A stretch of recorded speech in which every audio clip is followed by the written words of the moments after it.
بسم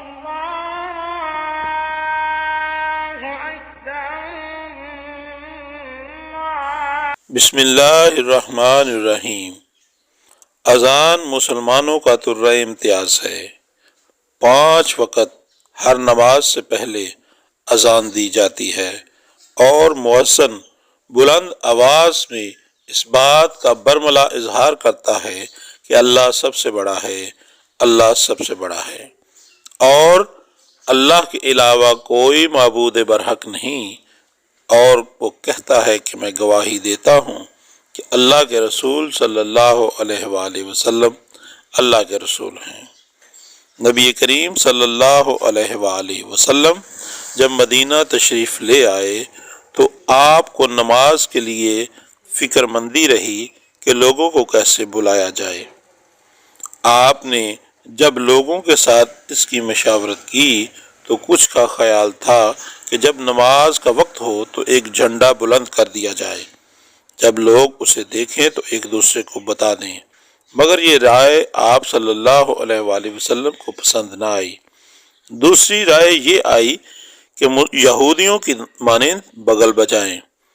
آپ صلی اللہ علیہ وآلہ وسلم کو یہ بھی پسند نہ آیا کہ یہ یہودیوں کا کام ہے۔ ایک رائے آئی کہ عیسائیوں کی مانند ناقوس بجایا جائے۔ فرمایا یہ بھی نصارہ کا طریقہ ہے، یہ بھی درست نہیں ہے۔ اسی دوران سیدنا عبداللہ بن زید بن عبدریہ کو خواب میں اذان دکھائی گئی۔ وہ صبح ہوتے ہی اللہ کے رسول کے پاس آئے اور آپ صلی اللہ علیہ وسلم کو اطلاع دی اور بتایا کہ اے اللہ کے رسول، میں خواب اور بیداری کی حالت میں تھا کہ ایک آنے والا میرے پاس آیا اور مجھے اذان سکھائی۔ سیدنا عبداللہ بن زید بن عبدریہ بیان کرتے ہیں کہ نبی کریم صلی اللہ علیہ وآلہ وسلم نے یہ فیصلہ کیا کہ ناقوس تیار کیا جائے تاکہ لوگوں کو نماز میں جمع کرنے کے لیے اسے بجایا جائے۔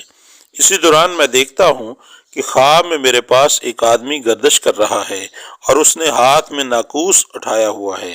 میں نے کہا، اے اللہ کے بندے، کیا تو یہ ناقوس فروخت کرنا چاہتا ہے؟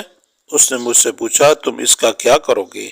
میں نے کہا، ہم اس کے ذریعے لوگوں کو نماز کے لیے بلائیں گے۔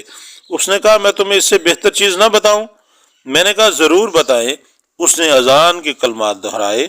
صبح ہوئی تو میں اللہ کے رسول کے پاس حاضر ہوا اور جو میں نے خواب میں دیکھا تھا وہ آپ صلی اللہ علیہ وآلہ وسلم کو بتا دیا۔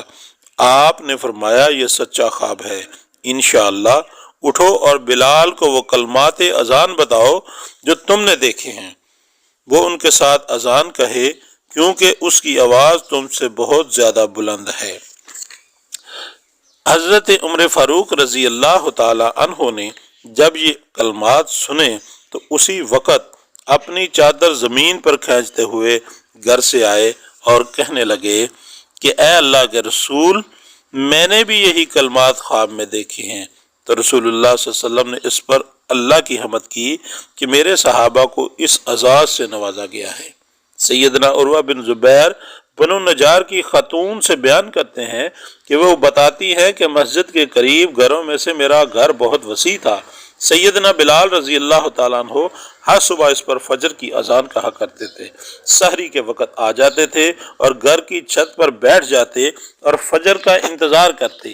جب دیکھتے کہ فجر طلوع ہو چکی ہے تو اذان کہتے اور پھر یہ کلمات کہتے، اے میرے اللہ، میں تیری تعریف کرتا ہوں اور قریش پر تیری مدد چاہتا ہوں کہ وہ تیرے دین پر قائم رہیں۔ میرے علم کے مطابق انہوں نے ایک رات بھی اس کا ناغہ نہیں کیا تھا اور روزانہ سیدنا بلال یہ دعا کیا کرتے تھے۔